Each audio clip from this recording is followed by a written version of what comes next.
Guys, this is Hero. How's everyone doing today?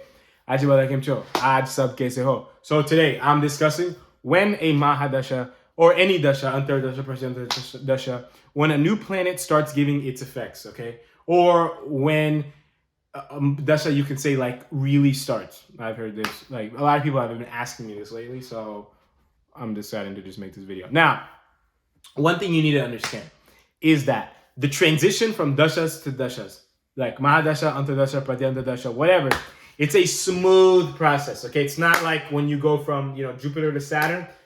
Like, let's just say your Saturn is starting March 5th.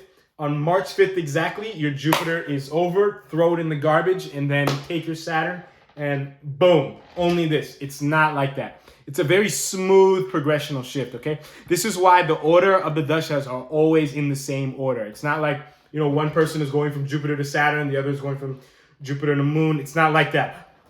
There's a very, very specific sequence. And you start, like, whatever day you start at whatever Dasha, you have the exact same, like, length of time for that period as, like, the rest of the other people. And what I mean by that, it's just different ages when you might run it. But, like, everyone's going to have a 16 years Jupiter Mahadasha, and everyone's going to have a 19-year Saturn Mahadasha after that, okay? Assuming you live long enough to see it. That's the only catch to this. Or it could have happened right before you were born. But the point is, everyone has the same possible time length that they can run a Dasha period, okay?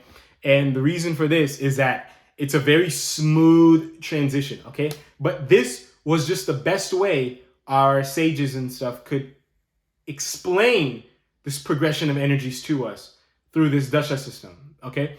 As we know, the scriptures make a lot of bold claims, okay? And these bold claims are not lies, okay? Because we know sometimes it's like, it'll say, oh, this happens, and if you have this placement, then this will happen. And then we know someone where, like, that didn't happen. It's not because they were lying or they don't know what they're talking about. This information is, like, a little bit encrypted. It's a little bit simplified. And you got to understand what they're really trying to say here in order to really get the root cause and then apply it towards everything else. So the Dasha system, for example, it's not like a harsh, it's not like it's just like I'm just turning off the light and turning it back on. It's a very smooth progression. It's just, like I said, they gave it in this way so we can understand it a little bit better for not all of us who are, like, super duper, like, spiritually, like, intuitive. I'm not saying, like, I'm not claiming to be, like, above anybody or anything like that, but this is just my opinion. Now, so that's that, okay? So it's a very smooth progression. So you'll notice, like, let's just say you're going from Jupiter to Saturn. Your Saturn will kind of start trickling in a little bit before, your Jupiter ends. And your Jupiter will start, kind of getting a little bit, like, it'll still have some effects as your Saturn starts, okay? So just keep that in mind. That's why you want to pay very close attention to, okay, for example, Saturn's a much harsher period overall, usually the Mahadasha, than Jupiter is. The last Antardasha of Jupiter is Rahu. So you can kind of see how Jupiter Rahu is probably going to be one of the more harsher times of your Jupiter Mahadasha, and it's kind of preparing you for your Saturn Mahadasha, okay? A little bit of, like, a spoiler, but I would encourage you guys to really study this order if you're serious about this on your own, okay? Another thing is that this Jyotish, any astrology, is a spiritual science, okay? So it's happening at a spiritual level, okay? So a lot of the times, these planets are all spiritual entities, okay?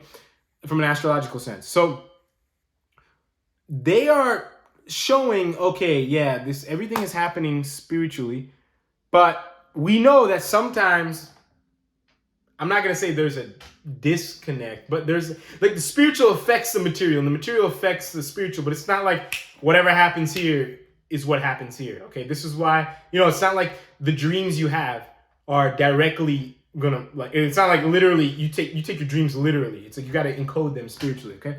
Point here is, these changes in dashas and things like that are happening at a spiritual level, okay? Yeah, obviously they're going to affect the material pretty nicely, okay? But if you're just looking at the material level, you could make the claim, oh, these dashas, sometimes they start late, sometimes they start early, blah, blah, blah. It's not they started late or they started early. It's like I wrote a letter and it's taking some time to get there, or I might have already I don't know, somehow sent the letter earlier. It's a little bit complicated to explain, but the combination of the fact that there's a smooth progression and the fact that this is all happening at a spiritual level. So if you're just basing dasha effects by what's happening at the material, you will be a little bit perplexed sometimes, possibly, as per why the dashas are starting or ending early or something like that. Okay. One other thing before I move on to the next point is that I've noticed people who are a little bit more spiritually intuitive, their dashas seem a little bit more smoother. Okay. Yeah, sure. Let's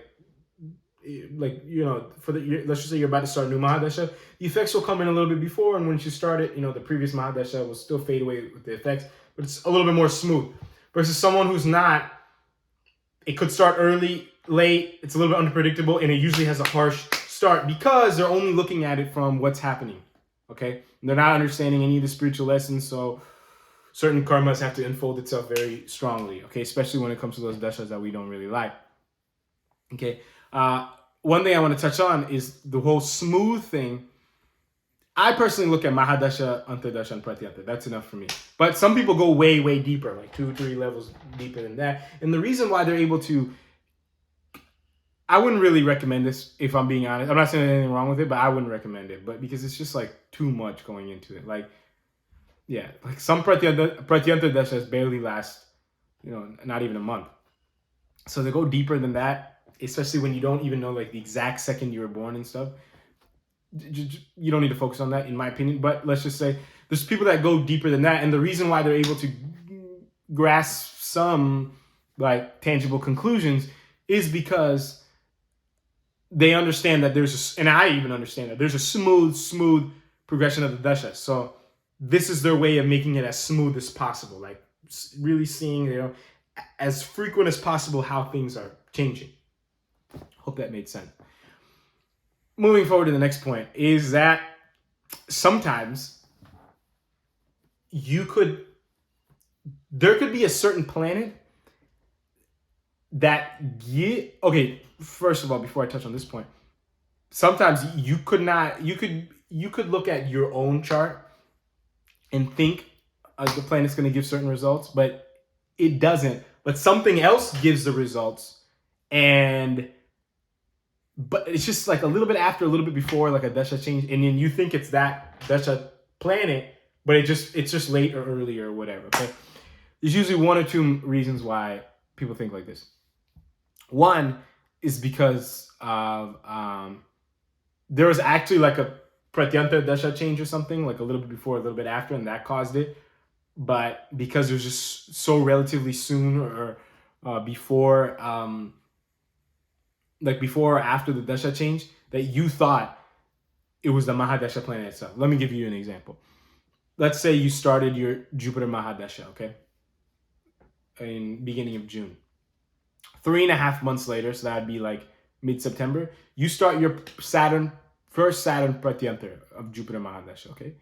3.5 months in a 16-year Mahadasha is not a long way in, okay? It's still relatively really at the beginning. And let's just say something happens middle of September. You'll think, oh, wow, it was the Jupiter, I'm not saying you think, but some people could think, oh, wow, it was the Jupiter Mahadasha, but it gave the effects 3.5 months late. So, then anytime my cousin or something runs a Jupiter Mahadasha, I'm going to say, hey, it's going to start 3.5 months late. That is not possibly the right approach. You don't know if that Saturn Pratyanta Dasha helped cause it, okay? But just because of limited experience, possibly you're going to think like this. So I want to clear that up. Another thing could be transits, okay? Maybe your Jupiter needs to transit into a certain sign before it gives some effects, okay? Now you could be saying, oh man, no, Jupiter, it barely moves, moves one sign once a year. Well, that's true, but what happens, let's just say hypothetically, you're a Sagittarius Lagna and you have Mercury owning your 10th house and Venus ruling your 11th house. Pretty good for career, both of these houses, okay? and let's just say 2 months in, both of them transit with your Jupiter at a transit level. Both of them are transiting not with your Jupiter, just with Jupiter, because it's at a transit level. Transits are for everybody. Then let's just say some career opportunity happens, or even if it's something minor, it doesn't have to be something crazy like, oh, I got a promotion, something like that. People always think it's like some crazy stuff. It could be something very, very minor. Let's just say something happens, but you'll think, oh, it was the Jupiter, but it happened 2 months late. No, it's not like that. Could be that those other planets' influence needed to come in, right? But if maybe if it happened 2 months ago, it could have happened right when it started. It's not like the Jupiter is 2 months late. I hope that made sense, what I'm saying. So I covered the smooth effects. I covered the spiritual aspect of things, how it's a spiritual thing. I covered the transits. I covered it could be like another planet Pratyanta Dasha or something like that. And I'm trying to think, is there any other reason off the top of my head that a planet could give late or early results? And the answer is no, I think. Okay, if you just got to understand, it could be a transit, it could be another planet's Pratyanta right before. Oh, whoa! The last point is you could not have your right time of birth. This is huge. Okay. Especially if you're looking for something to start on that exact day, might not happen, okay? Because, I mean, that's very rare, first of all, okay? For something to happen on the exact day, and it's a very big coincidence because when I started my last Mahadasha, something crazy happened, like the morning of my Mahadasha, something I never would have imagined. Something probably like one of the craziest things ever, and not in a bad way. Like, just so, like, I just couldn't believe it, but that's very rare. I mean, not very rare, but that's not the norm. Okay. Most likely nothing crazy is going to happen, the day something starts. Okay. It's going to be like around that time period, you'll notice like a little change. Like, oh man, I've just, life has just been a little different internally, possibly, maybe not externally, but you'll notice. Okay. But another thing is, let's just say you consistently notice some things are just happening late or some things are just happening early or something like that. Could be like a slightly wrong time of birth. Okay. If you have your official birth certificate from a hospital and it's like an exact number, like I was born at like, this is not my birthday, but I'm just saying, like, let's just say you were born at like 4:27 a.m. Like it's like an exact number. Most likely it's a little accurate, okay? But if your birth certificate says like 3 p.m. or something, like, take it with a grain of salt. Like it was probably around 3 o'clock, but it might have, like if it's like a rounded number, we don't know if that's the exact minute, okay? The more rounded it is, like let's just say it's just an hour, like 3 o'clock, 11 o'clock, whatever, it's probably got a little bit off. If it's something like 3:05, 3:10, okay, we know that it's probably not more than 5 minutes off, but like you also still have to take it with a little grain of salt. But most likely your Lagna chart is going to be pretty stable still, okay? But just keep in mind your Navamsha chart, the Lagna changes like I think sometime between every 15 and 20 minutes, if I remember properly, okay? But just keep in mind, when it comes to dashas, I think like each couple minutes you're born, like it affects your dashas, like it doesn't affect it a whole lot, especially at a Mahadasha level. But if you're looking at it from like a Pratyanta Dasha, they could throw it off like a few months or something like that.